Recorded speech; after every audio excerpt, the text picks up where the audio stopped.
his beautiful face on the broadcast. Now you're going to see the bust of his face that is in the Fantasy Football Hall of Fame. So with that being said, we bring Mike in. Mike, how are we doing today? I'm doing good. Dan. And part of the reason I'll just be quite frank with who's ever listening is I'm in a private building right now. There's getting ready to be a workout. Tom Brady and some of the other Bucks are together here, so I'm not really supposed to be here. So that's the other point for no video today. So I appreciate you working with me here. Are you hiding underneath the bleachers again, trying to peek through? Is that what's happening again? No, there's no hiding. I'm just blending in. I'm acting like I belong here. You know, if you project as if, people will assume you are. So, you know, it's just, hey, I belong here.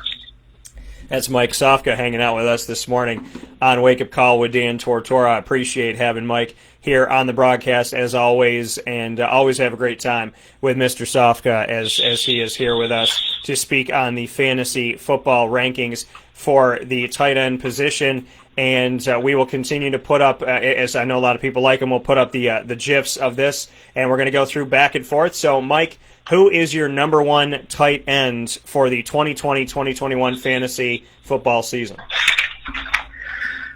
Well, believe it or not, I toiled with this a little bit.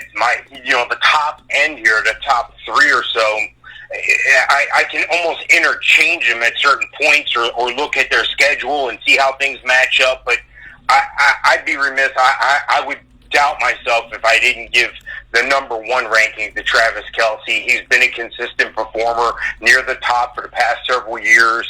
They're just huge the way they use him. They seem to use him enough, but they don't go over the line. He doesn't, it's not so everybody's keying on him. And plus, they have so many weapons around him in Kansas City. We saw that with their ability to score at will just about like in the Super Bowl and the AFC Championship. Obviously, just locking down his quarterback long-term, Pat Mahomes. This is a great relationship that's going to continue to flourish. So, without hesitation, even though I paused for a second, without hesitation, I'm going to say Travis Kelce, absolutely number one. Yeah, I'm going to have to agree with you on this as well. I mean, he's coming off of a Super Bowl championship. His quarterback is Pat Mahomes, and I think that has a lot to do with it. Travis Kelce has been a tremendous player. We've seen that with different wide receivers, the Tyreek Hills and the Sammy Watkins and whatnot of the world. He's continued to be relevant. He easily is in the top three last year and the year before. I thought he was better than Rob Gronkowski a couple seasons ago, and now I have him at number one as well. So not a tough choice as we are releasing our fantasy football tight end rankings here this morning. We welcome you all in and ask you to bring your family, friends, coworkers, and colleagues. Get a pen and pad ready. If you'd like to join our fantasy football group in Central New York, all you have to do is send me an email at dtstays@gmail.com. That's dtstays@gmail.com. We're all looking for some sports in our life. Maybe you've never played before with fantasy football, but now you want to be connected to the sports. Maybe this time away with Corona and everything has made you really feel like you were missing the boat on something. So if you've never played, we welcome you. And if you have, played before, we obviously welcome you back. So make sure you send an email, and I'll put something out here on the live feed for that. So as we release our fantasy football tight end rankings for the 2020-2021 season, Mike and I are going to agree with each other, and the number one is going to be Travis Kelce for the both of us. Travis Kelce coming to you from the Kansas City Chiefs. So Mike and I in agreement, and I think it makes perfect sense why we are. So that's obviously, like you said, there's other people that we could put in this, but Travis Kelce gets a nod. Who's number two for you, Mike? Well, number two is where it starts to get a little bit sticky, but again, I'm going to give that separation to the guy that's proven without hesitation he's worthy of being number one on some weeks, and I'm talking about George Kittle. George Kittle just appeared out of nowhere for some people. We've been talking about him for years, but this is a guy who's going to get a new contract pretty soon, and he's probably going to get paid more like a wide receiver than a tight end. He's been a dominant part of their offense for the past several years, and the success of San Fran and their ability to move the ball at all with a interchangeable running back. They finally got their guy at quarterback, and he looks to be healthy. So I think that relationship Kittle has with his teammates and the ability to make big plays confidence in him getting the ball in the red zone is huge. So I like George Kittle a lot. He deserves to be number 2.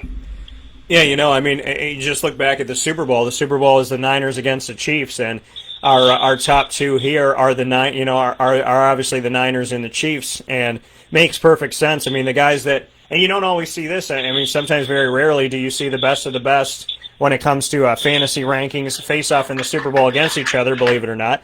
But where, Travis Kelce at number 1 puts George Kittle easily at number 2. And George Kittle, one of those guys, when you're the best receiver on your team and you're the tight end, which we can argue Travis Kelce and George Kittle, makes sense. I mean, obviously there's Tyreek Hill, but he does a lot of different things in Kansas City. And then we look at Deebo Samuel, who's kind of like a Tyreek Hill for the Niners. But when it comes down to trusting in your tight end, Travis Kelce and George Kittle literally raised themselves a bunch above the top of the heap. And not only that, but coming off a Super Bowl where they both were in it just, shows you once again how good they are and how deserving they are of being in the spot we put them in. Mike, who do you have at number 3? Well, number 3 is worthy of being number 2 or number 1 in some respects. And I just flashed back to 2018 when the Baltimore Ravens were on the clock in the first round and they took Hayden Hurst.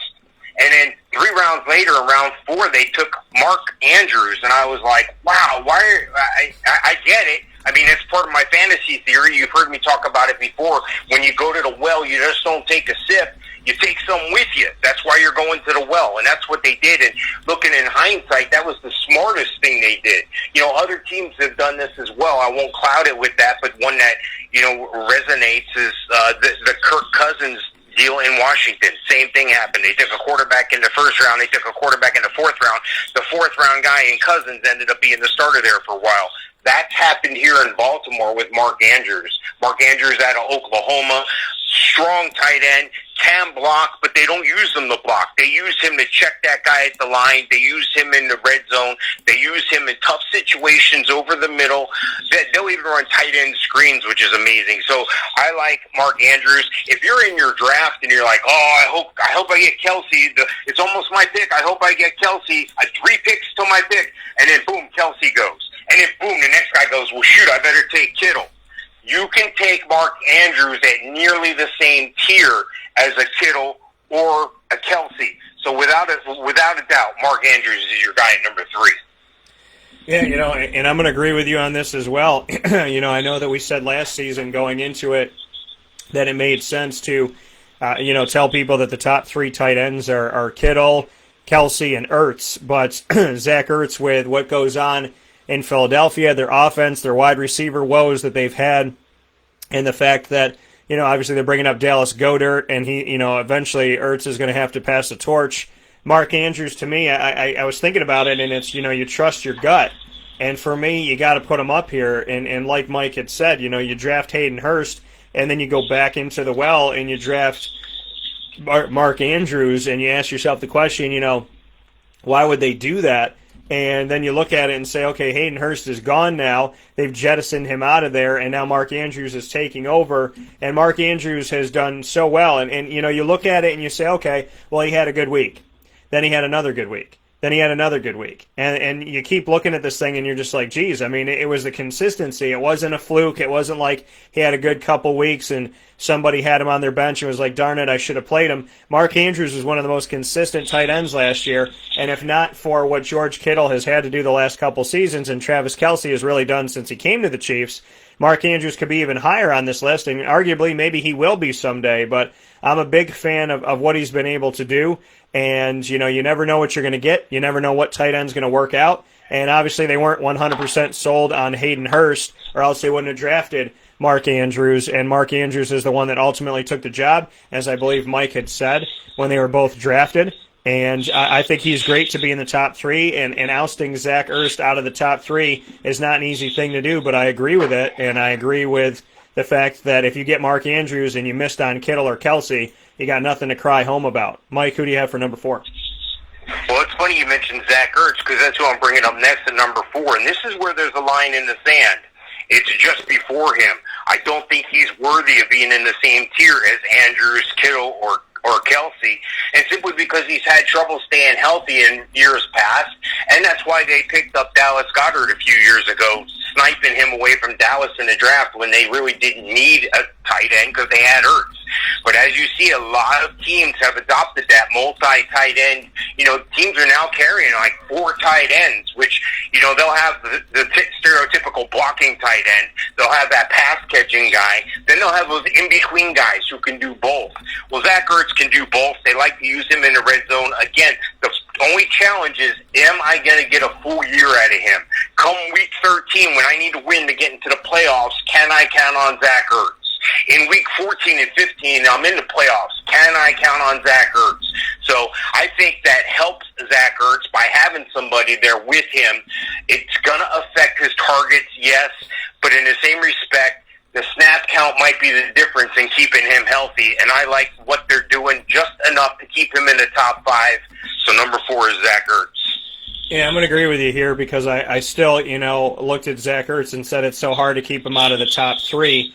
But ultimately, you have to in the grand scheme of things, and that is because of Mark Andrews. So, I think Zach Ertz, with everything that he's been able to do, he should be here and, should be in the discussion. He's just not going to be as high on the discussion anymore because of what Mark Andrews has been able to do. But Zach Ertz is capable. You're just hoping that, we're going to see continued health with Carson Wentz as they step forward in this offense. And in all honesty, as Dallas Goedert builds through this and as they continue to move him forward, how much is Zach Ertz going to get? And, are these receivers going to help out the tight ends right now? Because in Philadelphia, I like the tight ends more than the receivers. And, is the running game going to get figured out as well, as they've had a round robin of guys that have tried to become the running back for Philadelphia over these past few seasons. So ultimately, I think that there's issues with the offense, and that's what puts Zach Ertz where he is. I think he's still talented enough to be here in our top 4, and that's why he is.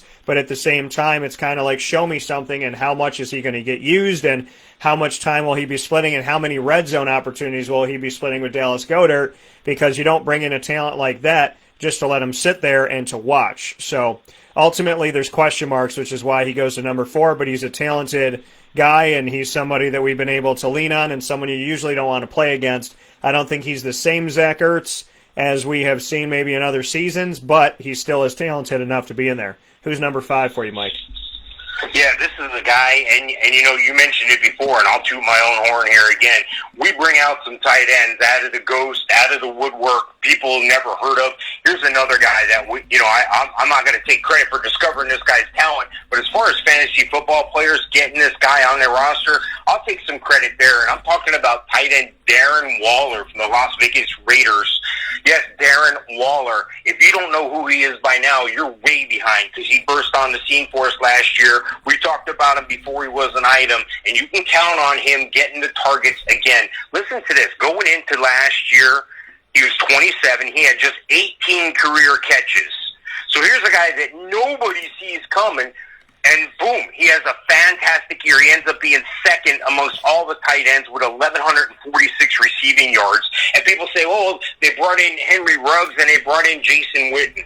Well, Ruggs is going to stretch the field. Guess what that does for your tight end? It makes it easier for him underneath.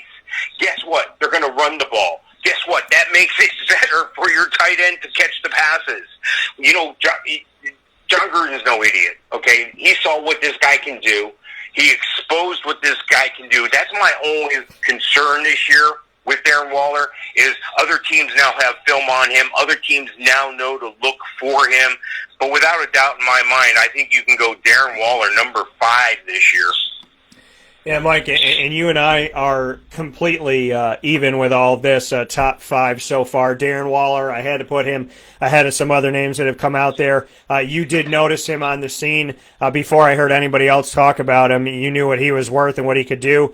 Derek Carr, whether or not he has a fantastic relationship or future with the Las Vegas Raiders is still yet to be seen, but Darren Waller is somebody that he has a good relationship with and has been able to find. And again, just like a Mark Andrews, the question of, is this a fluke? Is this something that he just did once or twice? Darren Waller consistently got better with time. Mark Andrews has gotten better with time. That's why they're in the top 5 and so deserving of it. And 2 guys that were not household names. Darren Waller, definitely not a household name. I don't think he was the number 1 guy in the depth chart when he came into the Raiders. So great to see how much he's risen, and I agree with you completely that he has to be at number 5 because any of these 5 guys I'd be happy with, and this might not make sense to people, but of the top 5, I'd be happy with all of them, and then Zach Ertz, just because Ertz has another guy on there. But this is Mark Andrews' team. This is Darren Waller's team. It's Kittle's and Kelsey's team. Ertz is the only one in our top 5 that has another guy that could be outseeding him that has, obviously some youth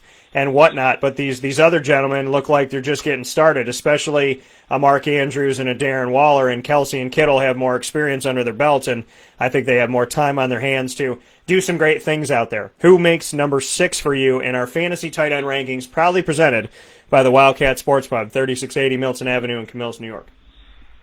Well, I can almost tie this guy with who we had at number 5 in Darren Waller, but he's had some injury problems, and they're saying he even took his eye off the ball in a way. They're saying that a lack of concentration was the words I was hearing last year, which I felt was disturbing for an NFL player. You got one job, play football. Most people don't get it. It is a business, and, you take your eye off the ball in the business world, what happens? You're going to lose your job.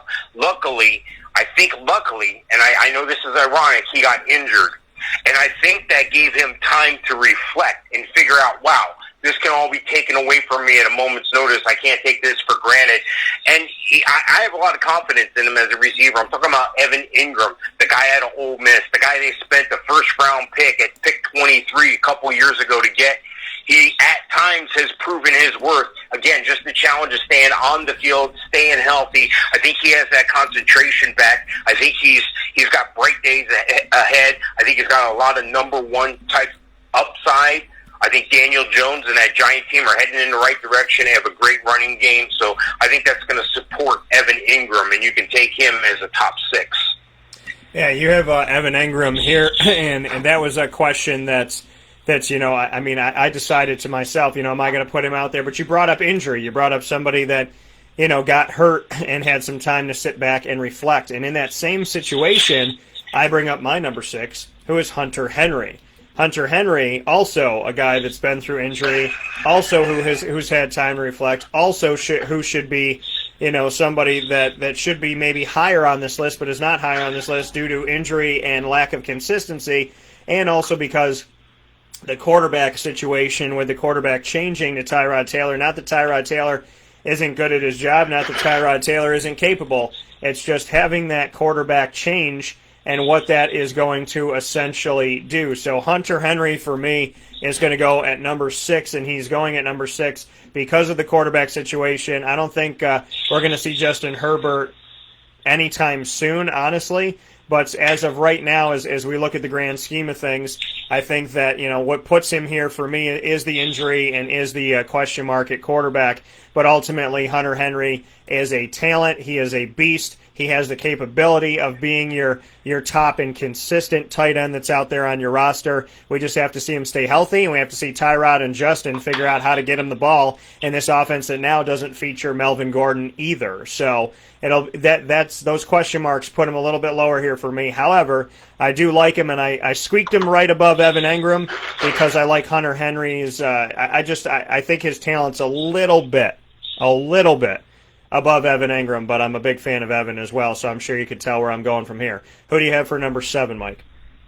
Yeah, this might be a little bit different than what you have, and I'm okay with that, but let me tell you why I went in this direction. You ever heard the term finish strong? A lot of high schools use that. Colleges have that in the locker room, on the wall with the motivation. It's a nice motto, finish strong. Even if you're losing in the game, you finish strong. You don't quit because you're down by 2 touchdowns and there's 10 seconds on the clock. You might be able to score again. Who knows? Freakish things have happened. Finish strong. Always play it out. Always play it to the end. That's why I'm taking surprise Tyler Higbee here of the Rams. He finished strong last year. The last 5 weeks, he was the focal point of that offense for the Rams. Now, I don't know why that is, but obviously, with him and Gerald Everett most of the year splitting things up, well, Tyler Higbee, he had the number 3. He's number 3 on the list of targets the last 4 weeks of of the year. So let me put that in perspective. The two guys who had more targets than Tyler Higbee were Julio Jones and Michael Thomas. I wasn't talking about just tight ends. I was talking about overall. You can look it up. He had 4 straight games of at least 11 targets. You have to have targets if you're a tight end.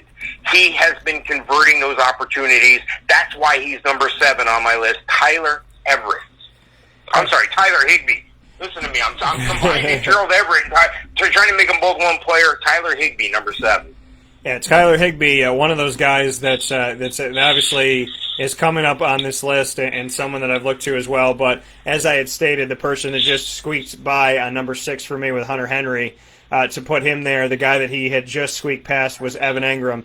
So Evan Engram, obviously my number 7 pick here. You know, Daniel Jones was taught by one of the best, the quarterback whisperer, the quarterback guru, David Cutcliffe, who I've had the opportunity and the pleasure to be around for the last 7 or 8 years.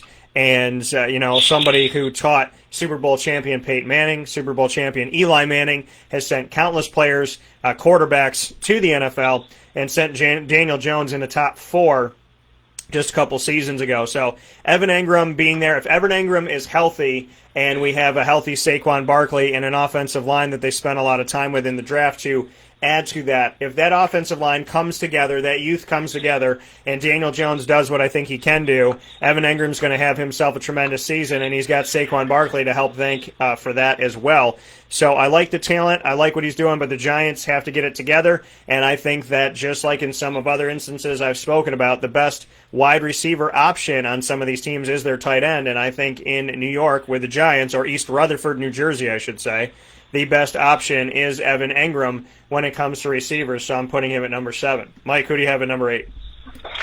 Well, you talked about him before, and that's Hunter Henry. The reason why I got him knocked down is his recent rash of injuries. Seems to get injured a little too often for me. So it's a type of situation where when I'm drafting a tight end, I'm trying not to think about you for most of the year. You're my tight end, and that's my tight end. I don't need 2 tight ends. Well, you kind of might, and this is why Hunter Henry's going to drop a little bit, and you can have patience on draft day. A lot of people take their stats based on 1 year or last 2-year average, and if he's not there, he's not going to have the glamorous numbers. Now, but I do want to point out one glamorous stat, something that I think is fascinating. Going back to 2016, if you take the 28 tight ends with 150-plus targets, there's only 4 of them have posted more yards per target. That's Gronk, Kittle, Vernon Davis, and Travis Kelce. So what I'm trying to say is this is a guy that once they target him and he's able to catch the ball, he's going to put up the points. The real points come in the league when you get the yardage. You want guys who are going to be able to make something happen. He gets the ball in space a lot, and he converts. That's why I like Hunter Henry at number 8. Yeah, you have Hunter Henry at number 8, who I had a few picks before, and in the same respect, to kind of flip-flop it with you, I'm putting Tyler Higbee here. And Tyler Higbee, who had 5 receiving touchdowns last season for the Rams, is going to be my number 8. Just to make a note here, speaking of receiving touchdowns, the one that led the country was Mark Andrews for the Baltimore Ravens with 7 receiving touchdowns last season. So Tyler Higbee, for me, is going to make it into this one. I still have some question marks when it comes to Jared Goff, the former number 1 pick and quarterback for the Rams, which is why Higbee goes a little bit lower here. It's also the running back situation. I think there's going to be some good stuff that happens because obviously I'm a fan of Darrell Henderson from Memphis, and I'm a fan of Cam Akers from Florida State. Cover them both while they were in college, so excited to see what they could be as a 1-2 punch. If they're used correctly, could be one of the best 1-2 punches in the country and one of the youngest and greatest tandems that the NFL will have in fantasy football as well as reality as they move forward. So Higbee's going to go here because I think the running game helps him out a little bit. I've had some questions with Jared Goff and whatnot and the consistency of Higbee, but if he can get it going and get it going right, I mean, this is a guy that wasn't a household name the last couple seasons and very well could finally put himself there like a Mark Andrews or a Darren Waller if he does things the right way here this season. And, to a lot of Rams fans, including the soon-to-be Syracuse quarterback 2021 commit Justin Lamson, who was on the show, people are hoping a lot of great things with the Rams just like he is. Who's number 9 for you, Mike? Yeah, number 9 is a guy, if I was in a dynasty situation, he would not be in my top 10. That's because he's 33 years old. But 32 years old. Well, he finished as a top 5 fantasy tight end at the end of the year. I'm talking about Jared Cook. He's in a great situation in New Orleans. They still got Drew Brees. They still got Alvin Kamara. Yeah, this is a guy who's in an offensive machine. He's going to get the looks in the red zone. So I like this guy. I think there's still some points in him. There's still some yardage and some touchdowns in him, even at 33 years old. I just wouldn't draft him so high in a startup dynasty just because of that age. But, hey, 1 year, a redraft league, absolutely. I'm all over this guy as a top 10. He comes in at number 9 for me, Jared Cook. I'm going to agree with you here on Jared Cook, and this is difficult. And the thing is, as I told Mike off the air, I feel that, the first 3 and even, the first, 5 or 6 or whatever, we pretty much agreed on everything. We agreed on the top 5 coming into this and are pretty close with the rest of them. But Jared Cook, to me, is where we're starting to see a drop-off here. I know that Drew Brees likes his tight ends and obviously likes to get out to them, and he hasn't had one he could really lean on since Jimmy Graham. But Jared Cook, as talented as he is, to me, he was the most talented guy with the Raiders a few seasons ago before they brought in Darren Waller and whatnot. They really didn't have a lot of great receivers, and Jared Cook could have taken the cake, and he didn't. He didn't consistently do it, which was frustrating. But he's with one of the best quarterbacks in the NFL, one of the most successful quarterbacks in the NFL, and one of the quarterbacks that I truly love to watch. So I think Jared Cook's got to be here because he's in a tremendous offense with a lot of talent, and arguably the number 1 receiver in the nation in Michael Thomas, now that DeAndre Hopkins has gone to the Cardinals. So I think we're not going to worry about Jared Cook being double teamed, and I'd like to see a return to more consistency with the tight end from the quarterback situation in New Orleans. I think Drew Brees, like I said, he likes to go there, but it's just about making sure that everybody gets to eat and that Jared Cook's a part of that, which is why he dips a little bit in my list. Mike, who do you have to round out the top 10? Yeah, this guy used to be number 1 on everybody's list for many years, skipping out on last year. I'm talking about Rob Gronkowski. Well, when we talk about Rob Gronkowski, you're Mike, why isn't he higher? Well, he's top 10, and that's enough. And I think, let me explain the situation here. He goes to Tampa because Brady wants him. He said long ago that Brady's my only quarterback. Where he goes, I go. Then he ended up leaving the team. His touchdown production waned a little bit the past 3 years when he was in New England. So there's a little bit concern. There's a little bit concern with, Tampa already has some good tight ends in O.J. Howard and Cameron Brate. Well, let me tell you this. O.J. Howard is asking for a trade. So there's a possibility that Tom and Gronk may be there a couple of years. So there might be some red zone production. But as far as yardage and as far as eating up the yards, I don't know if he's going to be able to get that with the likes of Mike Evans, Chris Godwin there. So there's a lot of good targets in Tampa. I think that makes him a better pick. I think that makes him an upgrade because of the cast around him. Otherwise, I'd have him even downgraded outside the top 10. But I think his relationship with Tom Brady is going to pay off big time. I know these guys could just look at each other, just before the snap and know they're doing some silent audible and, make something happen. Rob Gronkowski's a beast. He's put some weight back on. That's not going to be an issue. You can take Rob Gronkowski as the number 10 tight end. Yeah, I'm going to agree with you, Mike. Rob Gronkowski, I had him here. I thought about putting him at number 9, but I thought rounding out the top 10 with him made more sense. Gronk is Gronk. I got to ask the question, do you think he's going to retire before, or Dan, what do you think about his retirement, or will it hold up?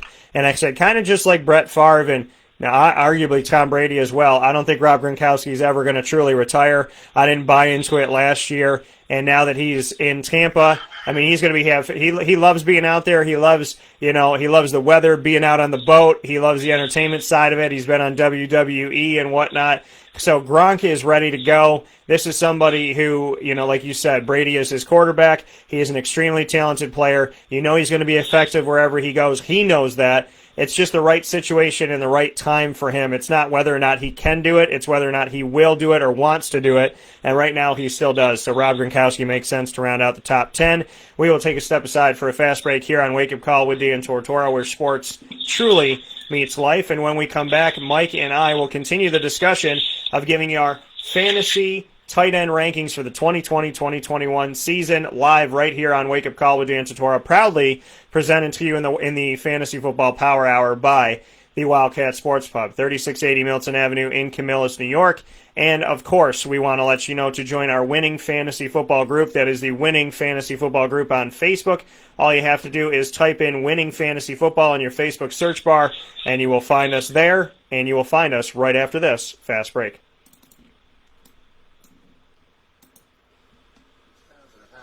With some good advice when buying a new car. The true cost of owning a new car is determined by the appraised value when you trade it. No vehicle appraises higher than a Honda. Next, look for low APRs and deep discounts. You also want low maintenance costs and great fuel economy. That's why my advice to you is to buy a new Honda. Looking pre-owned, visit our Honda Certified Used Car Center. Honda City, 7140 Henry Clay Boulevard, Liverpool, or HondaCity-CNY.com.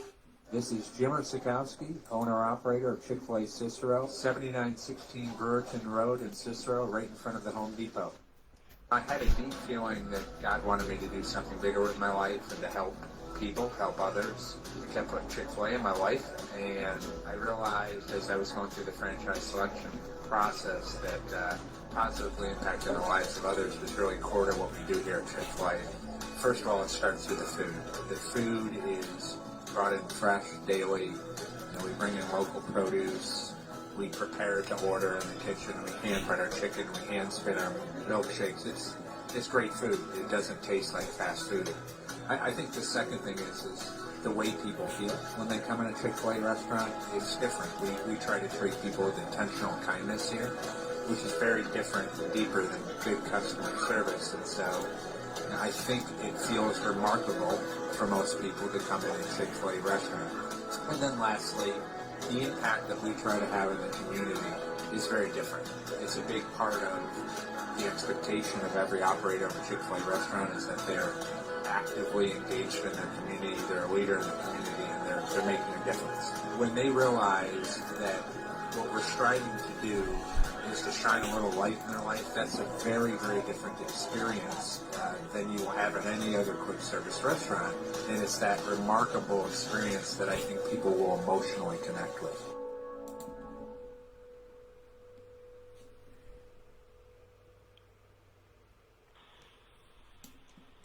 Welcome back to Wake Up Call with Dan Tortora here on wakeupcalldt.com, your one-stop sports shop on mixlr.com/wakeupcall.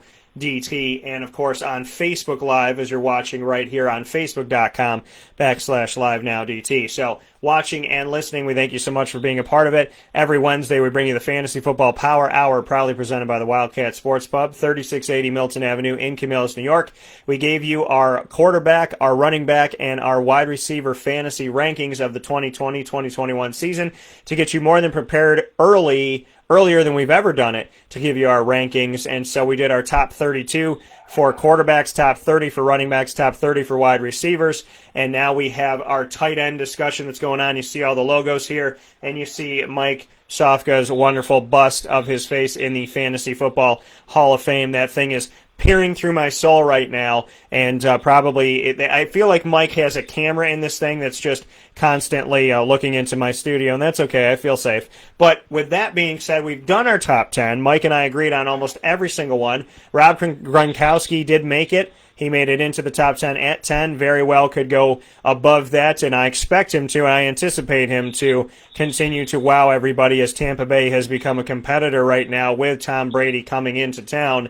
So, Mike, we head into our next 10, our number 11. Who do you have? Yeah, something just fascinating happened while we were at the break.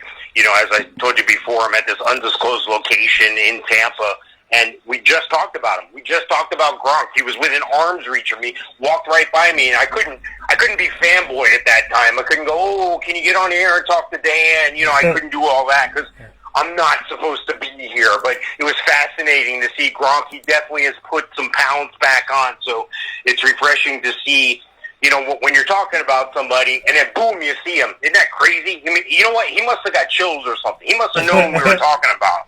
That's what it was. Hey, let me get back to it here. Yep. Number 11, we talked about him before, Hayden Hurst. And I like Hayden Hurst. I've liked him from day one. In a dynasty league, I went and took him as a tight end a few years ago, but I did the exact same thing the Ravens did, and I stayed at the well and I got another one, and it paid off for me because Hayden Hurst had some injuries, because Mark Andrews was to be able to get on the field and perform at such a level that Hayden Hurst wasn't able to get on the field. In Baltimore, Dan Boyle's typically the blocking tight end. They even had Max Williams there for a little while as well. Look, they used the tight end, and they were trying to use him, but he only got like 39 targets last year. He's going to a team that targeted the tight end in the Falcons 121 times last year. 97 of those went to Austin Hooper, and Austin Hooper's now moved on. Great opportunity for Hayden Hurst. Lots of upside here. Could finish as a top 10. Right now, he's just outside it at number 11 for me. Yeah, Hayden Hurst is somebody that I thought about in this situation, but ultimately went a different direction. Not by much, but just a little bit. Hayden Hurst, for Mike, making it to number 11 to lead our next 10 after the top 10. My number 11 is somebody that you brought up, and he's the former Falcons tight end, and that is Austin Hooper. We made a statement a couple seasons ago that it was a make-or-break season. He backed that up by having another good season, and now he is a Brown. I know the Browns have question marks when it comes to what are they doing with the talent that they have, because they've been so talented on paper the last two seasons, but they haven't really gotten anything out of it. Arguably, last season should have been one of the most talented teams out there and didn't have a lot to show for it at the end of the season. So for me, I know there's question marks, but there's something to be said about Austin Hooper, his ability and what he's been able to do. I think that he is one of the best tight ends in the country. I think he easily is one of the bright, shining stars of the NFL at the tight end position and maybe beyond. But he is with Cleveland, and Cleveland has question marks. So I put him at number 11. I agree with Mike that it's got to be a person that was connected to the Falcons, but this is a former Falcon, not a current Falcon, as I choose Austin Hooper over Hayden Hurst for number 11. Mike, who do you have for 12? Well, we talked about it before. We talked about finishing strong, and this is a guy who can build on that again this year. I'm talking about Mike Gesicki. Mike Gesicki, Miami. He ended up taking a big leap last year in his career. He's only been there a couple years, but this is a guy who was able to get on the field, stay on the field, and make best use of his time. He had consistent points production during the late half of the year. He even had a 2-touchdown game in Week 16 against the Bengals. So this is a guy I looked forward to building on that. But if you draft late, if you're one of those teams that drafts like the week before the season starts, and don't forget, things are up in the air right now. We don't know if we're going to have any preseason. We don't know how much camp time is going to be had or not. Here's the key. If Tua Tagovailoa is the starter, you knock Mike Gesicki up a couple pegs.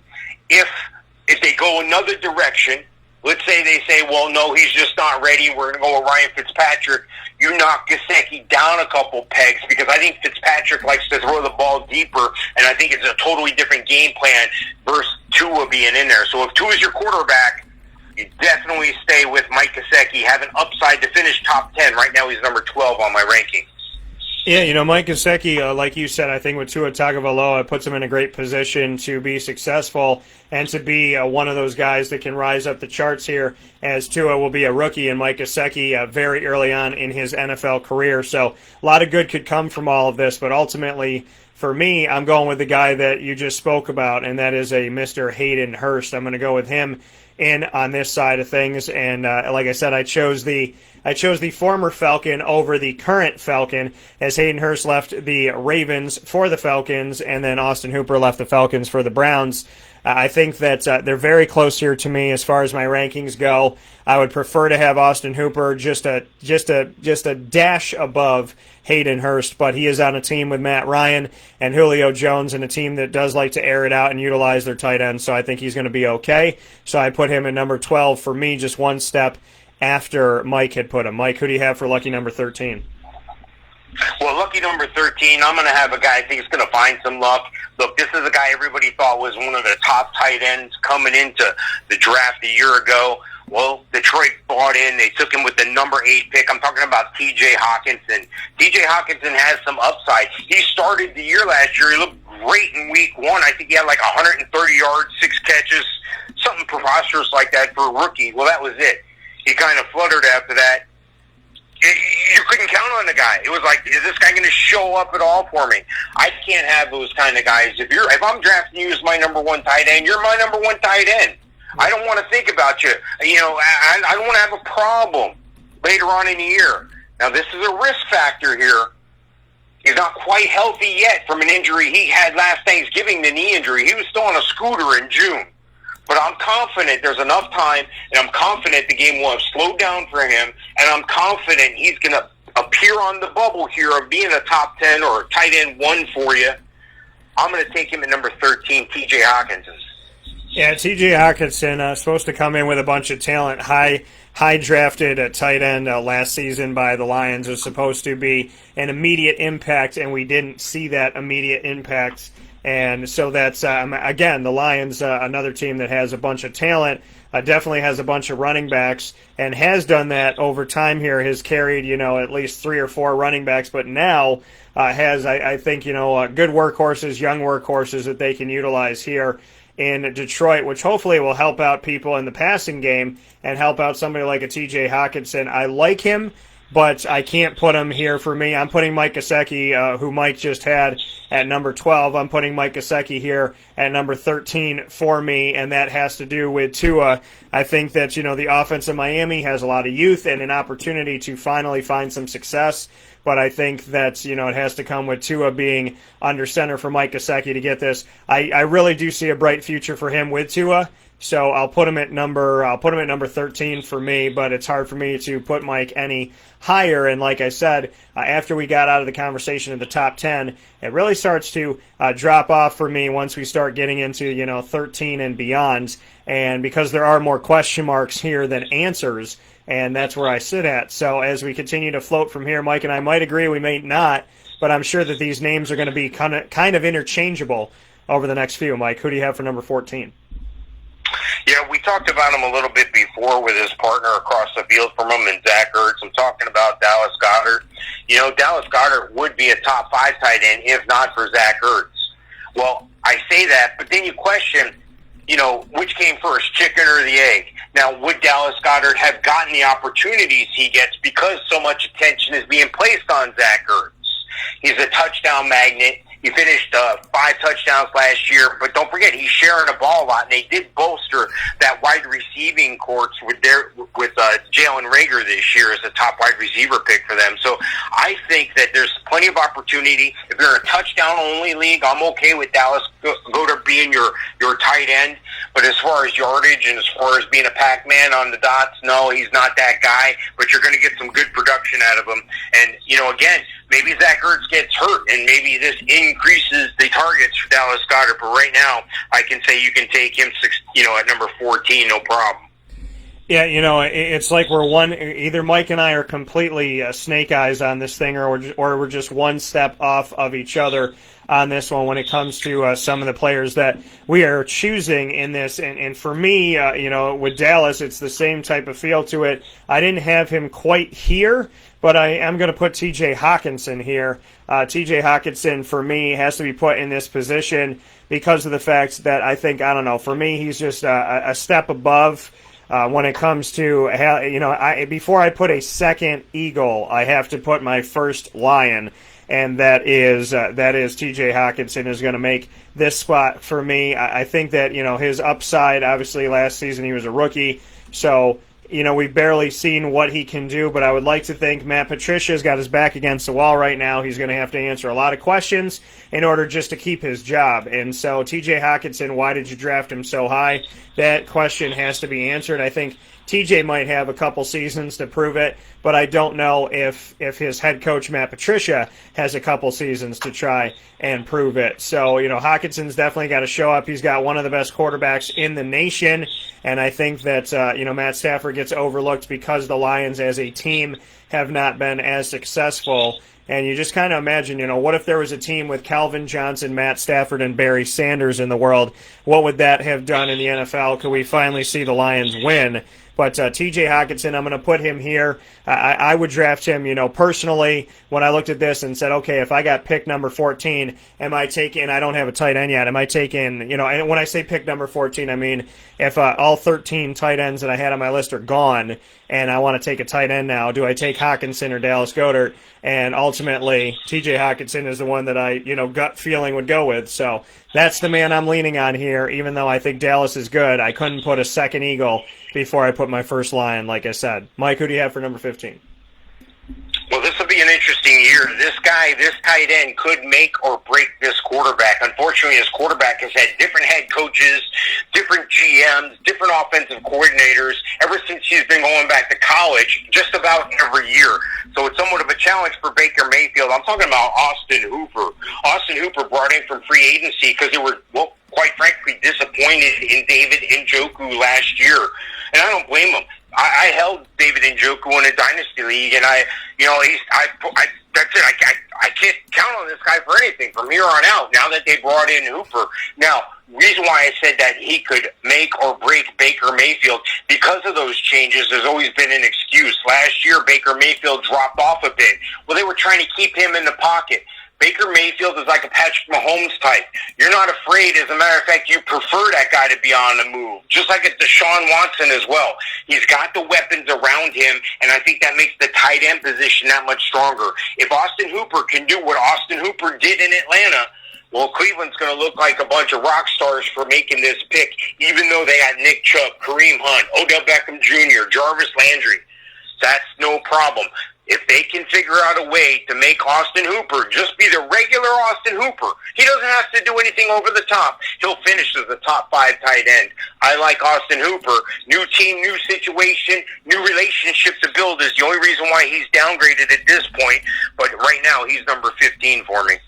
Yeah, and I put him a little bit higher, as you know, for those of you that are here watching us inside of the Fantasy Football Power Hour, proudly brought to you by the Wildcat Sports Pub, 3680 Milton Avenue in Camillus, New York. We're unveiling our 2020-2021 fantasy tight end rankings for the first time ever this season, and I'm here with Mike Sofka of Hall of Fame FantasyFootball.com, myself, Dan Tortora of WakeUpCallDT.com, and us both bonded together with the Facebook group Winning Fantasy Football. So Mike and I, both have Hooper inside of the top 15. I had him a little bit higher because I just believe in his talent, and I know that he's had a bunch of different situations, like Mike said, but I would take him above all the guys that I have up to this point where I put him. So Dallas Goedert's going to go to me at number 15, and like I said, Mike and I have been close with a lot of these, either completely on or maybe just one off. Dallas Goedert, I think at this point, he's rising up this list. I think he's going to continue to rise, and if we see even more time split between him and the as well as Zach Ertz, that he's going to rise up this list a little bit more, and I think that we could see Dallas Goedert eventually break into potentially the top 10. I think is something that is not too far out of the question in the not too distant future. So I got him at number 15 comfortably, and that's because it's still Ertz's job to lose. But I do think that there is going to be a kind of some give and take here. So if you get Dallas Goedert and that's your guy that you need to trust as your number one guy, then obviously I think you should have drafted a tight end before before that situation. But if this is who you end up with, he's still arguably a number one, but he's a number 2 right now. Could be a guy that would be worth keeping and holding over into the future. But this to me it's a good situation to have Dallas. It's not a bad thing. I don't think it's anything to cry home about. But the fact that because Zach is there still and there is going to be that duo is going to affect at least some of his touches and some of the opportunities that he has. As long as Zach is on your team, he's going to take some things away, which is why Dallas fell a little bit outside of where I potentially would put him coming up in the future when it is more clearly his job. Mike, who do you have for your number 16 on the list? Well, number 16 had to spend his first year learning how to block in the NFL. not known for his blocking skills. I'm talking about Noah Fant. Noah Fant from Denver. There's a couple conditions. There's a couple things I don't like here, but there's more that I do like. What do I like? The guy is fast. He's a mismatch against linebackers. So if he's on a linebacker, like especially on a middle seam, this guy is going to win the battle. But he's big body too, 6'4", 249. This is a guy who can box out against a smaller defender and get the ball. So even if you play him in nickel or dime coverage or put that third corner on him, he's got the advantage again. So no matter how you play him, he's got the advantage. Now, him and Cortland Sutton did most of the heavy lifting for the Broncos the second half of the year after Emmanuel Sanders was traded. Again, I like the way you finish. Finish strong. He finished a lot stronger. The only other red flag I see is they brought in another tight end this year. They brought in Drew Lock's old partner from his college days, and Albert, get this name, Okwig Bananum. I'm sure I butchered that name. Look it up if you want. Right now he's third on the depth chart. But that's alarming to me for a red zone opportunity. That cat is a big guy as well. He was targeted a lot in the red zone when Drew Lock and he were both at Missouri. Apparently these guys are old friends. That could hurt in a touchdown-only league, but I think you're going to have a lot of yards from Noah Fant as they continue to grow that team with Drew Lock at quarterback in Denver. Right now, Noah Fant, number 16 on my rankings.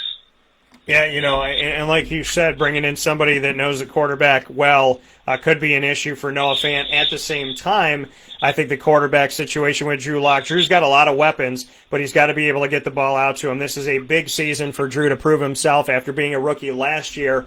Now he is in a situation where they could pass the Browns and Baker Mayfield if he could figure out how to get this done. He's got way too much talent to be unsuccessful. Arguably, the Browns are one of the sneakiest sleepers in the NFL right now with Noah Fant, Cortland Sutton, Jerry Jeudy, Melvin Gordon, Phillip Lindsay, all at the disposal of a one Drew Lock, and he has that opportunity. For me, because of the fact that I'm questioning a little bit just what Drew Lock's going to come out as and how he's going to really lock in and how quickly he can be successful and consistent, I chose at number 16 Jonnu Smith because Ryan Tannehill is coming off of a strong season and a resurrection of his career if he could continue to keep this going.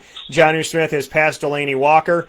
And those of you that listen to our fantasy week by week, when we tell you who to play for each team, I always say Derrick Henry, Delanie Walker. Well, now, Derrick Henry and Jonnu Smith is who we can talk about here with the Titans. This is somebody that I think is going to creep up the charts here and could give you better numbers than a number 16 in the ranking, but that's where he stands right now because Ryan Tannehill is also unproven in consistency and staying healthy, but I trust him more than Drew Lock, so I have Jonnu Smith at number 16. What do you have at 17, Mike? Yeah, this is where the biggest drop-off is. I got another group of guys here that are the best of the rest. These are definitely tight end twos. I don't even think they have tight end one upside. One of the guys here in the top of that group is Jonnu Smith. A couple years in a row, Delanie Walker couldn't stay healthy in Tennessee. And, with the change of quarterback that they had, I think Tennessee is really looking forward to doing something special with Ryan Tannehill. But don't forget, they got A.J. Brown who burst on the scene. Is Adam Humphries going to make something of himself out of the slot? Is Corey Davis, who was thought to be the number one, going to show up at all this year? There's a lot of question marks. I know I talk about finishing strong, but the only guy that finished strong was the quarterback in the running game in Derrick Henry. They like to run the ball a lot, so maybe in a touchdown-only league, this could be a red zone guy in Jonnu Smith. He's made the most of the opportunity he was given when Delanie Walker wasn't able to take the field. They got some confidence in him. They did take him in the third round back in 17, so this is his time to shine, but I just don't see top 10. I don't see tight end one upside for Jonnu Smith. He's definitely one of the best of the rest at 17, Jonnu Smith. Yeah, it's funny here as we flip-flop again in this situation, as I said that I would trust Jonnu Smith's situation with his quarterback just a little bit more than I would trust Noah Fant. But Mike talks about having number one guys. I think Jonnu is still a number one guy to have. Not the one that I would want amongst all the rest that I would have opportunities to potentially draft. There's a lot of other guys that I'd love to have on this list, but Noah Fant for me is going to be in this situation, and he is going to be at number 17. So Mike's 16 and 17 are flip-flopped with mine, but Noah Fant, I think, is the last, like you said, when we talk about having a starter, I think I could put him here as a starter for this team, and then it starts to drop off into guys where you're like, that they could help me, but I'm not expecting them to help me and give me a ton of points, but they might give me something. These are guys where, you're really not having high expectations if they're on your Monday night or Sunday night and you're losing by 15 or 20 that you really think you're going to win this game. And so this is where we see that drop-off as we head into the bottom part of our top 20. Mike, who do you have at number 18? Yeah, number 18, this is kind of a wishy-washy one for me, and I'll explain. Jack Doyle. He's finally, it's funny because Jack Doyle's, trouble and in turmoil there with Eric Ebron coming in and having a career year. Well, he gets rewarded, goes to the Steelers, leaves the door open for Jack Doyle, and I'm like, okay, this is a team who uses the tight end effectively. Jack Doyle's going to have a top 10 year. He has a lot of tight end one upside. And what do they do to him in Indianapolis? Well, you would think they'd sit pat because we've talked about Mo Alley Cox for quite a few years. As a matter of fact, I wrote a piece on him and Kittle before anybody knew who these guys were. It's on my website. You can check it out. But let me go back here. Eric Ebron again, career year, goes to the Steelers. So what do? It's going to be Jack Doyle. It's going to be Mo Alley Cox backing him up. Nope, they signed Trey Burton, the guy who struggled in Chicago because they didn't know how to use the tight end. He goes to a team that now knows how to use the tight end and a coach in Frank Wright who's familiar with Trevor Burton from his days in Philadelphia. This is a no-brainer. Jack Doyle's targets are going to be affected. They're going to use Trey Burton. Look out for a new Indianapolis special touchdown pass from the tight end again. But I still like him. I still like Jack Doyle. I think he does enough to stay relevant. He's just a tight end, too. He's not tight end one. Right now, he's on my number 18. Oh, Doyle rules. I'm agreeing with you on this one, Mike. At number 18, I'm putting Jack Doyle here as well. Like you said, it's going to be a little bit of a busy tight end room and a lot of different opportunities there with Mo Alley Cox and Trey Burton coming in and whatnot. But we know that Phillip Rivers loves to go to the tight end, and he is the quarterback of the Colts, and he is obviously somebody that linked up a lot with Antonio Gates and somewhat with Hunter Henry after that. So I think Jack Doyle is talented, but again, like I said, as we get outside of my top 17 at least, when we go anywhere from there from 18 on, these are guys that maybe could shock you and help you out. Maybe they get you 11, maybe they get you 4. But a Jack Doyle could get you 1 point on a week and 20 points on another week. That's why he's number 18. I think he's talented. Ebron's not there, which is helpful to him. But like you said, Trey Burton's there. He can do trick plays. He played quarterback down south. So I like Jack Doyle. I just don't like him to be a guy that's going to bail me out, and I'm not relying on him to do so throughout my fantasy season. Talented, but not the situation I want to be in if I only have one player playing on Monday night. Who do you have for number 19? Yeah, well, this guy had that breakout season, like I talked about before, in 2018. Had somewhat of a down season in 19, but he only played in 11 games. But he played enough in his last year with the Colts to show up on the radar of the Pittsburgh Steelers. Now, Pittsburgh thought they had moved on, and he thought they were fine with Vance McDonald. And if you were a Vance McDonald fan, you were expecting even more from him this year. They used the tight end effectively in Pittsburgh, but I'll tell you what, you go to Pittsburgh, you better know how to pass block. Eric Ebron knows how to pass block. He also knows how to catch the ball in the red zone. So he's an effective player in a touchdown-only league, I think, for Pittsburgh. Still just a tight end, too. But he does have some definite upside on any given week. I would feel confident if Eric Ebron was my number 2 tight end. Right now I got him at 19. I'm with you on Eric Ebron here. I think, Jack Doyle and Ebron, we just talked about, they were teammates. Ebron is now on a team that, remember, people forget Ben Roethlisberger didn't have stats last season because he didn't play. So now with the return of Ben Roethlisberger, Juju Smith-Schuster, James Conner, Jalen Samuels, and the rest, some other young wide receivers, as well as some more help in the backfield with Benny Snell and so on and so forth.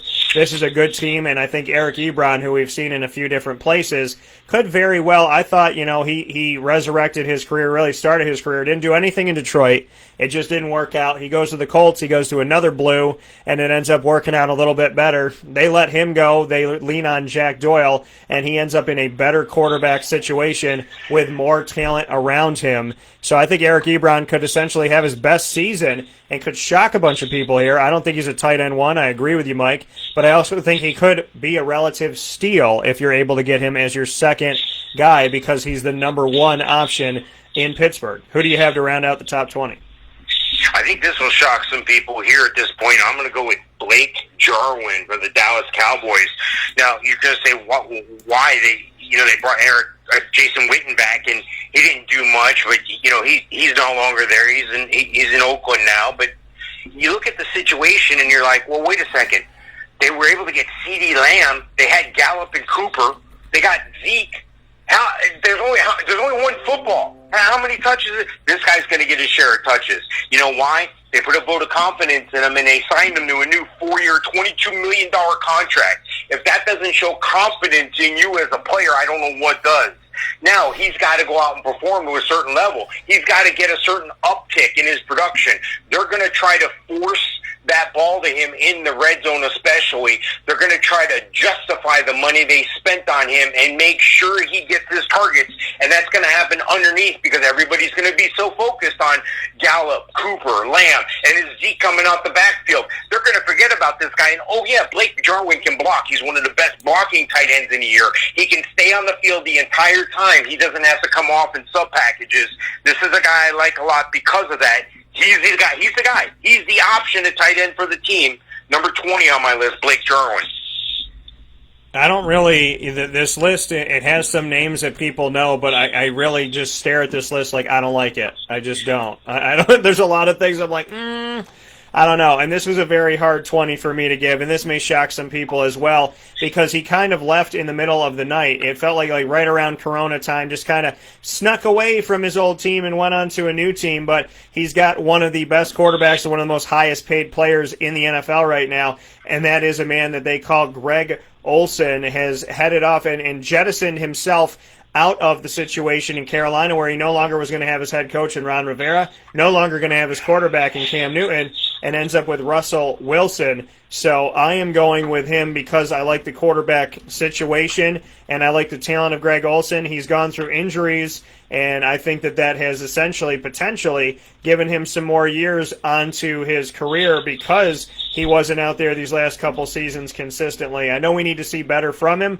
but what better place to ask Greg Olsen to be more like Greg Olsen than to put him in a situation with a quarterback like Russell Wilson, one of the best in the nation. So I think that, in my opinion, this is going to be a good move for Seattle to have him be there. I don't know essentially how great he's going to be, but he is going to crack my top 20 because I couldn't argue anybody else getting in the top 20. So I'm giving it to Greg Olsen by default as we move into our final 10, which we will do right after this fast break. Mike and I will do a little bit of a rapid run through our final 10 here to give you a top 30 right after this.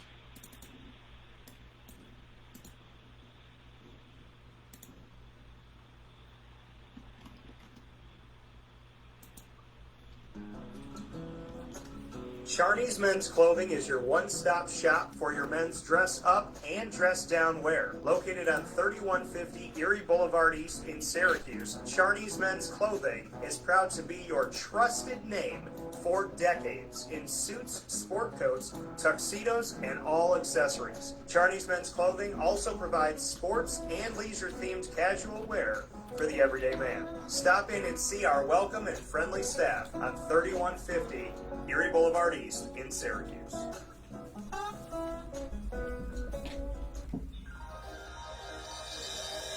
Ma and Pa's Kettle Corn and Popcorn Factory, located on 201 7th North Street in Liverpool, is home to over 40 flavors with more than 200 flavors in their total wheelhouse. Sky's the limit for this sweet and savory Central New York company. Keep it local at your parties, fundraisers, wedding showers, baby showers, and more by calling 315-450-MA-PA. That's 315-450-6272 for popcorn bars with custom flavors and colors at your upcoming event. Make sure to visit them on 201 7th North Street in Liverpool, New York. And for more information, go to maandpazsnacks.com. Ma and Pa's Kettle Corn and Popcorn Factory.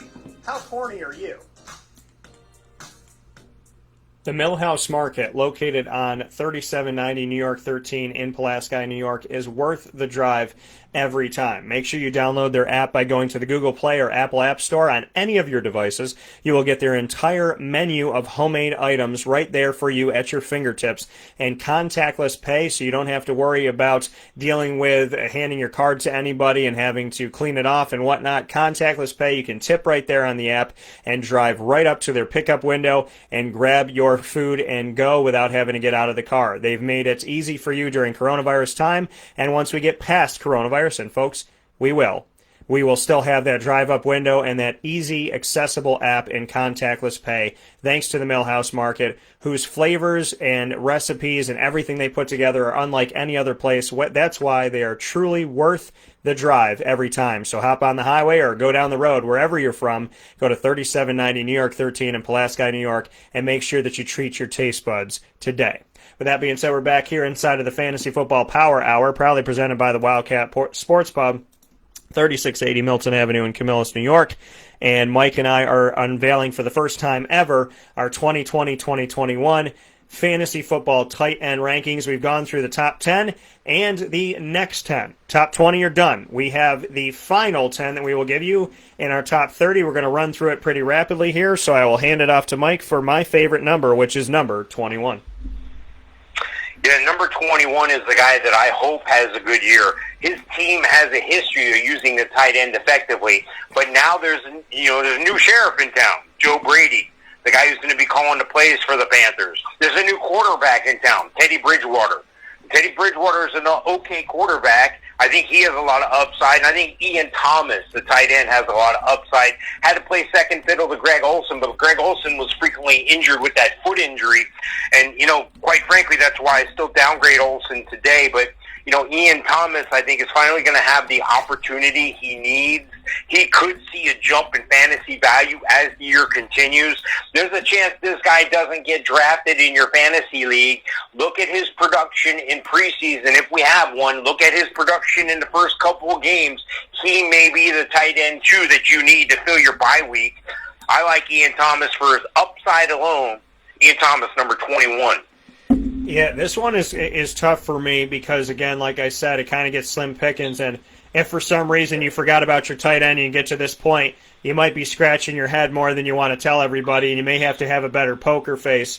For me, I got to go with the fact that we're going to spread the love and spread the wealth. There was a time with, and I know that this name is tough to say because of the off-the-field stuff, but there was a time where Rob Gronkowski and Aaron Hernandez made a fantastic tandem for the Patriots and Tom Brady, a somewhat unstoppable tandem. And Tom Brady now has the rights to Cameron Brate, O.J. Howard, and Rob Gronkowski. And I think O.J. Howard, who had some good moments, and had, with Ryan Fitzpatrick, with a Fitz magic time, as well as with Jameis Winston, is going to have a better time here. And so looking at some of these other teams and situations, can't argue somebody above this because I don't like a lot of these situations, but there are a couple guys that I think I can sneak in here, and I'm going to have to put O.J. Howard at number 21 for me. He has been working and working and working to be a number one, and, you think like, okay, now he's going to be a number one. He's probably ecstatic when he sees Tom Brady going to the Bucs, and then the news of the fact that Rob Gronkowski is coming as well probably let O.J. Howard down a little bit, but he is in control of his destiny, and he is more than capable. I think he's a talented guy who could be a number one somewhere else, so hopefully he can get enough touches in this situation, but I like him at number 21. I think in other seasons he would have been a lot higher than this, but I think 21 is fair and respectful to his talent, and I think that Tom Brady will spread the wealth in Tampa Bay. Who do you have for 22, Mike? Yeah, at 22, I got to go with a guy who's had an excellent career, but, let's just face it, when you're 35 years old, you've had injuries to your lower body, your lower extremities have had injuries, especially the past couple years. That's a lot to muster up to maintain tight end one type numbers. That's why Greg Olsen is ranked right here for me at 22. The reason I have him ranked at 22, A, the injuries, and B, they spread the ball around a lot in Seattle like you had talked about. Look, it's no secret that this guy is banged up a little bit, but let me tell you something. The way they use the tight end in Seattle, when you consider Will Dissly and Jacob Hollister, They accounted for 6 weekly top 10 fantasy targets for tight ends last season. Now, you put those two together, you add Greg Olsen, that makes for a fine wine. That makes for something great to go with your dinner. Well, let me tell you something else. Don't count on it. That's why he's downgraded this way. I think Greg Olsen is really brought in to help Jacob Hollister, to help Will Dissly, to help them. You know, what better guy than a future Hall of Fame potential guy to come in and get in the ear of those younger players? Those guys are going to continue to get their touches as well. I think Greg Olsen's going to be more of a contributor. If anybody can surprise somebody, though, and have strong tight end two and maybe the back end tight end one numbers, it is Greg Olsen in Seattle. But, you know, history proves itself to me here. That's why I only have him at 22, Greg Olsen. Yeah, you know, Greg Olsen, somebody who squeaked in here a little bit before for me. And here's somebody that I'm excited about, and I think he's going to fly under the radar, and this is why you need to take these shows and put them in your back pocket so that you have them whenever you need them, including on draft day. And that is because this is a name that is not a household name yet. But I like their quarterback in Josh Allen. I like the fact that this man is not going to really be keyed in on in the field because Stephon Diggs is there. I also like the fact that they have a 1-2 punch with Zach Moss and Devin Singletary in the backfield. And that leaves someone that I think is going to be a virtual steal for you in your draft, because outside of somebody being a fan of this team, I don't think a lot of people are going to know exactly who this man is, and that is Dawson Knox of the Buffalo Bills, who is my 22 in the fantasy tight end rankings for this season of 2020-2021.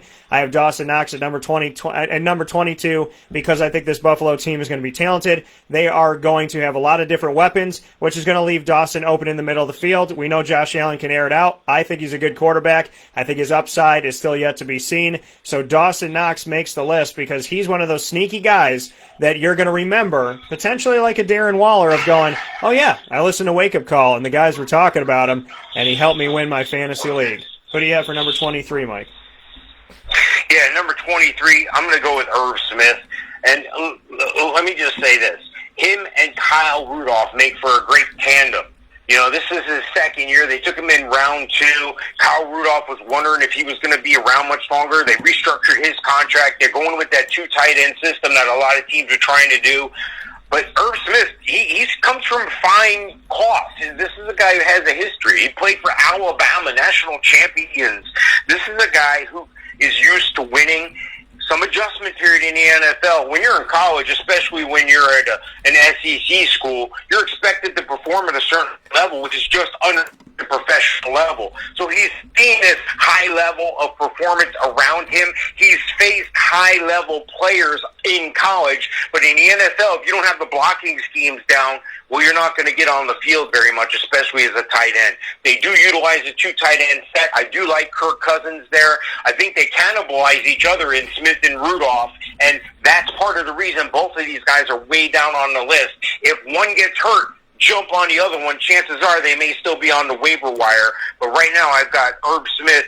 I think he's the back end of the tight end twos at this point in my mind, so he's at number 23. Yeah, you have Irv Smith in this situation. I'm going to go with a guy that you just mentioned recently, and that being Ian Thomas. I'm going to give him the nod here. Put Dawson Knox just a little bit above him. Ian Thomas in Carolina. Teddy Bridgewater, the quarterback there now. Big fan of Teddy Bridgewater from college and so on and so forth throughout his time. Happy to see what he's been able to do. Another irony, Teddy was supposed to be the quarterback of the Vikings. He ends up going to New Orleans and eventually gets to Carolina.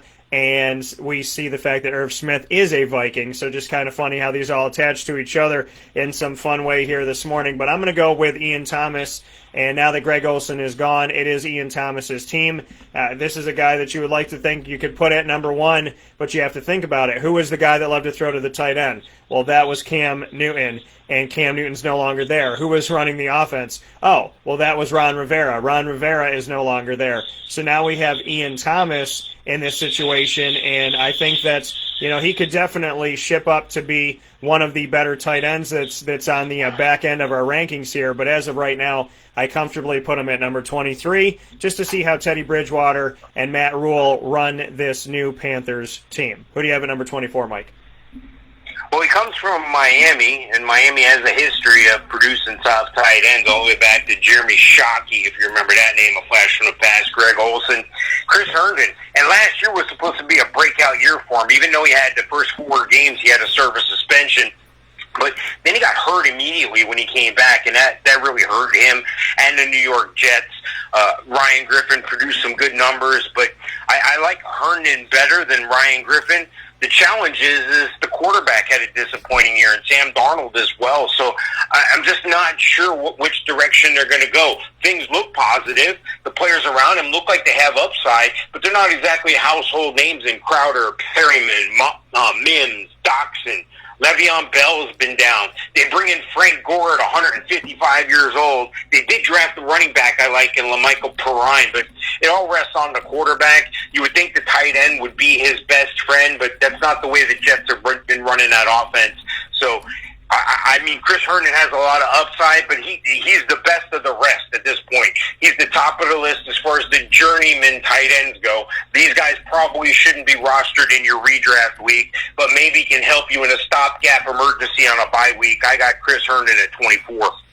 Yeah, Chris Herndon is a guy that obviously is coming up on my list, but I have to go back to somebody that you had brought up just a little bit ago here. And between Chris Herndon and that quarterback situation, and then looking at the situation that we have in Dallas, I'm going to have to go with the Dallas Cowboys in this one, and Blake Jarwin. It's funny because Blake Jarwin looks like one of those names when we look at the Jaguars of last year and, you know, all the players that they had put on the roster, and it's like, oh, okay, well, this isn't a household name, and this isn't a household name, and this isn't a household name, and, well, that's not a household name, but one of these guys has to catch some touchdowns, and, you know, obviously in Jacksonville, there's the hope that that their rookie of last year is going to be able to step it up this year because he got hurt, and really nobody got to enjoy what he could be to the team. But I got to go with Blake Jarwin with the Cowboys in this. The Cowboys thought that, you know, at least for me, in my opinion, when they brought back when they brought Jason Witten out of the broadcasting booth and back onto the team, my thought was, okay, well, he's going to come back for the Cowboys, he's going to play for the Cowboys, and that's going to be it. But that's actually not the situation by any stretch of the imagination. And he is gone and is continuing his career, but doing it with the Las Vegas Raiders. So I guess if you're going to ride off into the sunset, doing it in Vegas isn't half bad, and that leaves Blake Jarwin with an open opportunity. Dak Prescott's his quarterback. I like that. Got one of the best running backs in the nation, and you arguably have a great triple threat at wide receiver right now. So Jarwin's going to get some touches, but I don't expect him to wow me, and not consistently. So he falls to number 24 and falls just above Chris Herndon to me because of the quarterback situation between the two. Who do you have for 25, Mike? Yeah, 25 is a guy who's been a disappointment in some aspects. On paper, in black and white, he fits the profile of a prototypical tight end. He comes with a good pedigree. This is a guy who came out of South Alabama, the second-round pick in 2017, Gerald Everett. Now, Gerald Everett would be a lot higher ranked if Tyler Higbee didn't steal that job away, make it his solo. It used to be there was a lot of shared time, a lot of shared targets. Higbee made the most of it. Everett had a hard time getting targets late in the year. So what do the Rams do? They know that Everett should be performing, and they know that he's due for a breakout year if one's going to happen. Now, if something happens to Higbee gets hurt, you go to the waiver wire immediately and take Gerald Everett. But let me tell you something. There's another guy in the mix now. What did they do? They went and protected themselves, the Rams did, and they took in Bryson Hopkins. Bryson Hopkins is going to be the tight end of the future. In a dynasty league, that's the guy you want out of the three of them. But if you're looking for production right now, you're not going to get it out of Gerald Everett. He's a stopgap guy. He's a bye-week filler. He's the guy that has the upside. And again, if Higbee gets hurt, jump all over him. Right now, he's number 25 on my rankings. Yeah, Gerald Everett was supposed to be, and like you said, supposed to be a tandem there, was the original number one guy, and it fell off, and so I totally can understand where you're going with that. I'm going with the Jets, Jets. Shout out to Ross and my buddies out there. I'm going to have to go with Chris Herndon at this pick, right after Mike had put him out there into our rankings. I'm going to put him here. He's a number one guy on the team, but Sam Darnold's got to step up, and I think that Sam can. I think there's a lot of good things that Sam Darnold can bring to the table. But, we got to start seeing some of these things and, start seeing what this coaching staff can really do and, where the Jets are going to be going, because they've been in a holding pattern, and essentially this jet is like trying to land in LaGuardia, just keeps circling around until they get a free runway. We haven't seen one for them yet, and so we've just been in this holding pattern, banking right, banking left, but not truly getting to land anywhere prosperous, and that's where the Jets are, which is why Chris Herndon is down on my list, even though obviously he's the number one guy, and can you name the guy behind Chris Herndon with the Jets? Probably not. So that is a situation where he should be able to excel, but we have to see if the Jets can finally start to, get in front of some of these issues that they've had and start to win some of these games and be more of a threat, especially in an AFC East that's wide open. 26, Mike, what do you got? Yeah, another tight end out of Alabama. You talked about him before. I'll talk about him now in O.J. Howard. He's going to be the forgotten man in redraft. Everyone is going to focus on Gronk, and that's going to be it. Well, let me tell you something. If you do end up getting Gronk, which I think he's going to be overdrafted, and if you follow me in my rankings, you're probably not going to get him. That's okay. Go late in the draft and take an O.J. Howard. Dan, you had also brought it up before about the two tight end set that they used years ago, and on the front line of that new thing with Aaron Hernandez and Rob Gronkowski. What does that tell you? Well, that tells you that Tom Brady's used to working in a system like that, and even when Aaron Hernandez was gone, he still had some guys that he could throw the ball to. Remember, he's managed to distribute the ball equally to the names of like Randy Moss, Aaron Hernandez, as we mentioned, Wes Welker, and Gronkowski, making them all fantasy starters on your team. So Brady knows how to share the ball in that two tight end set. And let me tell you something else. The probability of Gronkowski getting injured is much higher because of his age and being out of the league a year. So what does that tell you? If Gronk's out, they're going to need a tight end to step up. I like Howard over Brady. That's why he's where he is. This guy has some potential upside, especially if Gronk gets injured, but he can produce enough to fill in for you on a bye week or in case your guy gets hurt. O.J. Howard's number 26 on my rankings. It's crazy to see how some of these guys have just, fallen off because of situations, and I think that, the tight end position is difficult to, after you get through at least my top, like I was saying, top 15, top 17, it starts to get to a point where you're like, ugh, it's kind of slim pickings. But some of these slim pickings are names that used to be well known. There's guys that we haven't named yet that were number one guys. There's a Tyler Eifert who's at Jacksonville now, who was the number one guy in Cincinnati, and he was arguably one of the best at the time and one of the good options to take at number one. Well, as your tight end one, I should say, not at number one, but as tight end one on your team. So it's just crazy to look at this list and see how some of these names have fallen and some we won't even mention in our top 30. My number 26 goes back to something that Mike had talked about. It was hard for me to put him higher because Kyle Rudolph is still there, but Irv Smith Jr. with the Vikings like to utilize their tight end. They don't have Stephon Diggs, which gives the tight end an opportunity to rise up a little bit. It gives Irv, with Kyle getting older and Stephon not being there, somebody has to help out Adam Thielen. So I'll put Irv Smith here. I like his quarterback in Kirk Cousins, and Kirk Cousins has an extension, so we know he's going to be there for a bit. So I will lean on Irv a little bit here. Not a bad guy to have as a tight end too, but not somebody I'm leaning on to consistently win my games until I start seeing some consistency from him. Number 27, Mike. Yeah, this is an easy one for me here because you mentioned him before, and where he is where he needs to be. He needs to be with the Bills in his career. This is a perfect opportunity for him with Josh Allen. I'm talking about Dawson Knox. They spent a third-round pick on him last year. He had an okay rookie season. This is a guy who I expect to build. I don't see him as a bust-out, breakout tight end one, especially with the addition of Tyler Kroft. I think they're going to try to work those two tight end sets again. But this is a guy who's dangerous on the seam, dangerous on a corner route, a red zone weapon. If you're in a touchdown-only league, this is the guy you want. If you're in a dynasty league and you have some choices to make as a backup guy or a guy to, fill in for you on occasion or maybe even to blossom in the future, Dawson Knox is your guy. Right now in a redraft league, he's number 27.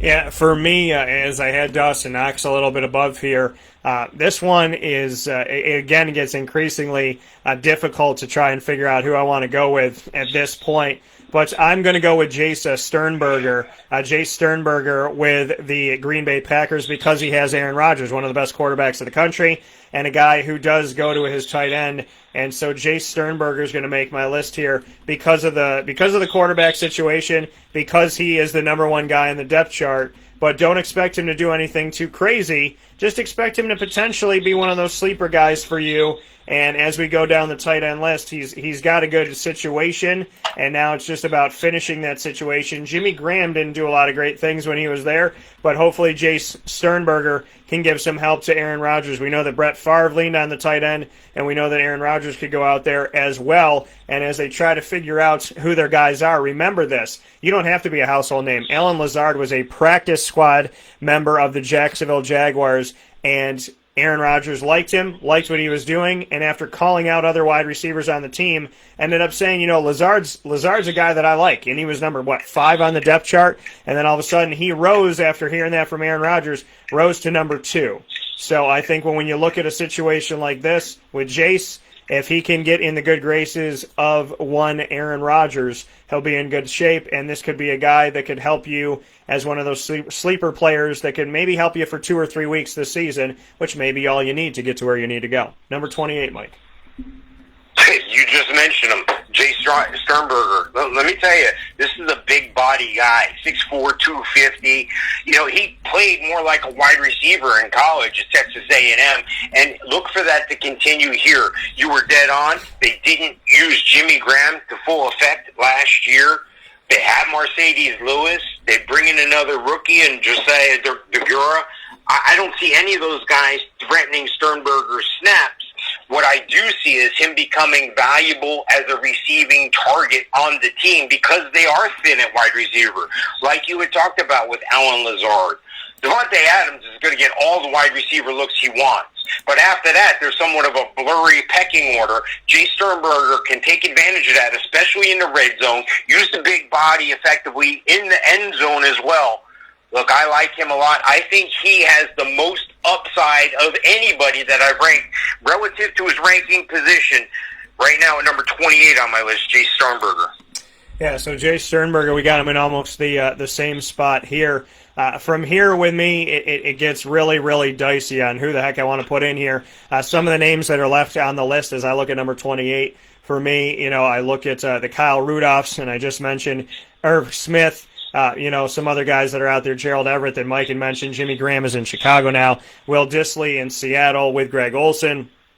David Njoku, a forgotten man, still in Cleveland. Vance McDonald still in Pitt. Tyler Eifert with Jacksonville. Cameron Brate is out there. Jordan Akins is with Houston. So, and we have Deshaun Watson there. And so ultimately for me, as I look at this entire list, I am going to say that Jordan Akins out of the Houston Texans, who's going to slightly edge out one of the players that I will mention. I'm putting Jordan Akins here, and I'm putting him here on number 1, much appreciation for the interview that we got to do when you were at UCF, Jordan. I appreciate that very much, and a big fan of what UCF is doing. But Jordan's in a good situation because there is no more DeAndre Hopkins. Deshaun Watson is still your quarterback. You're a young guy. You've never been utilized in the right way. They haven't figured out who the tight end needs to be. Jordan, it needs to be you. Tell Bill O'Brien that out of all the decisions he gets to make and being his own boss as a GM and a head coach, that this is a decision that needs to be done on the field. Show him what you're worth. Because Will Fuller V is strong at wide receiver, but he doesn't stay healthy. And God willing, he will now. You bring in Brandon Cooks, who I don't trust in, and you have DeAndre Hopkins, like I said, who's no longer there. This is a perfect opportunity for Jordan Akins to step up and be the guy in Houston, and not just be the guy, but to be arguably the number 2 option for Deshaun Watson. So that is why he sneaks in at number 28, because he could get you a lot of points, and a lot of people could pass on him. 29, Mike, what do you have? Yeah, 29, I'm going to go with Kyle Rudolph. Look, if something happens to Irv Smith, there's more upside here, but he and Irv Smith just about split everything as far as targets and yardage. I think Rudolph had like 4 more touchdowns than Smith did. But I think you're going to see more Smith and less of Kyle Rudolph. Like I said, they did negotiate a contract extension for him after they took Irv Smith. But, this is going to be Irv Smith's team. Should he choose to take advantage of the opportunity, should he stay healthy, I think Kyle Rudolph is going to be on the waiver wire all over the place. So if something happens, maybe he's one of those guys that's on your watch list. But, for right now, he's just barely making the top 30 at number 29, Kyle Rudolph. I got to agree with you, Mike, on Kyle Rudolph here. It was hard for me to not put him at number 28. I didn't want to put him as close to Irv Smith and, have them like right next to each other essentially. But I'm going to have to go with him and at least put him in here into the top 30. Kyle Rudolph used to be a top 5 guy. How the mighty have fallen. I mean, he's somebody that really, honestly, last year you could argue him in your top 10, and now he has dropped down to number 29. There is something for him to offer, and there obviously some good things he can do, but his inconsistency has put me in a situation where he just kept falling farther and farther down my list.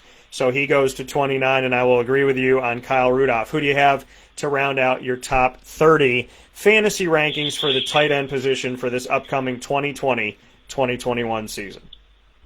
Yeah, this guy has a tremendous opportunity in front of him, and ironically, he's an old man as far as the game is concerned. He's going to be 34 this year. I'm talking about Jimmy Graham.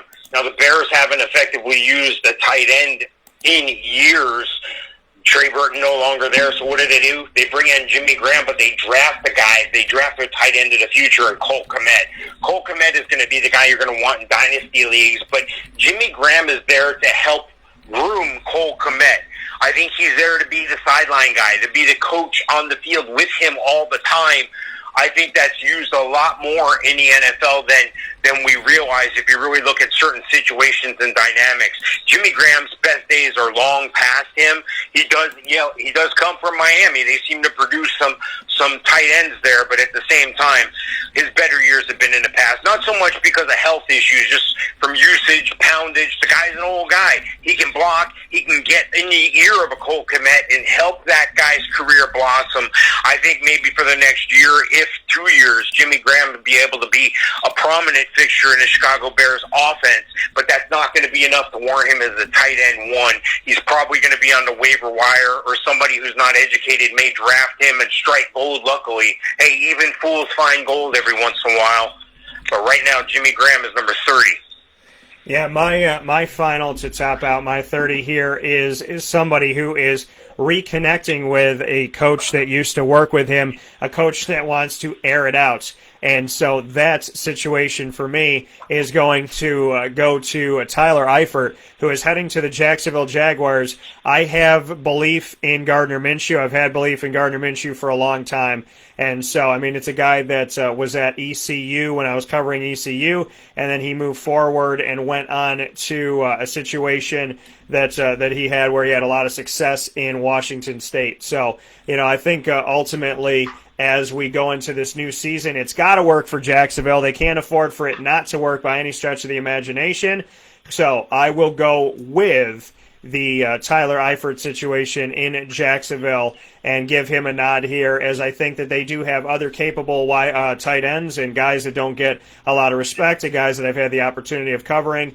But Tyler Eifert, you're going to be here because they're going to air it out. You got Ben McAdoo there to help the quarterback. You have Jay Gruden to run the offense, and you have Doug Marrone. And you got to hope with 3 guys that have head coaching experience in the NFL that they could figure out something positive. Maybe they do, maybe they don't. But Tyler Eifert, to me, good enough to put at number 30 to just edge out Gerald Everett on my list. And that is our top 30 when it comes to our fantasy tight end rankings for this upcoming season. You can watch this video and all of our rankings of fantasy positions for the upcoming season by going to wakeupcalldt.com's homepage. And there, the quarterback, the running back, the wide receiver, and now the tight end show will all be there for you. Thanks to Mike of HallOfFameFantasyFootball.com.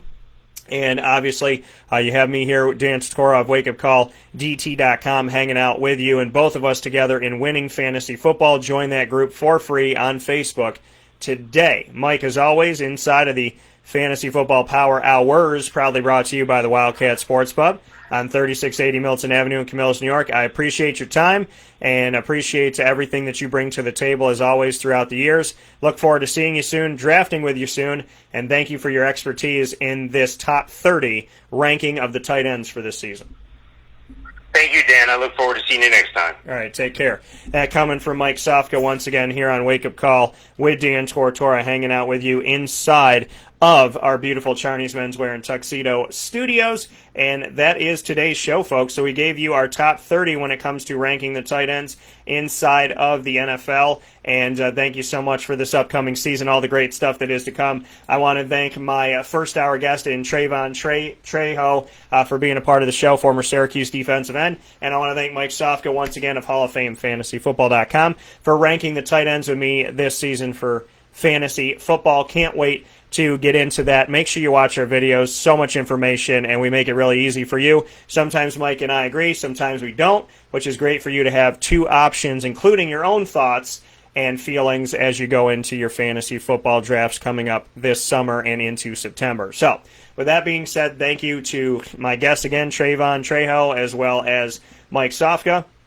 I want to remind you that you can listen to Wake Up Call with Dan Tortora on mixlr.com/wakeupcalldt, and you can watch Wake Up Call with Dan Tortora on facebook.com/livenowdt, Monday through Friday from 9 a.m. to 11 a.m. Eastern Time, if not a little bit after like we did today. And, of course, you can search Wake Up Call with Dan Tortora on MixLR, TuneIn, Spotify, Stitcher, iHeartRadio, the RSS feed, Podbean, iTunes, Podcasts, and YouTube, as well as asking Alexa to play the latest episode of Wake Up Call with Dan Tortora, and she will do that for you as well. And I want to thank our Central and Upstate New York partners, Charney's Menswear and Tuxedos, Carvel DeWitt, the Wildcat Sports Pub, Mon Pa's Kettle Corn and Popcorn Factory, Chick-fil-A Cicero, Honda City of Liverpool, Avicoli's, Canine Camp Dog Daycare, Trapper's Pizza Pub, Canine Campground Dog Boarding, Borio's Restaurant, and the Millhouse Market. I hope you all have a tremendous day. We will see you back here for Thursday, July 9th.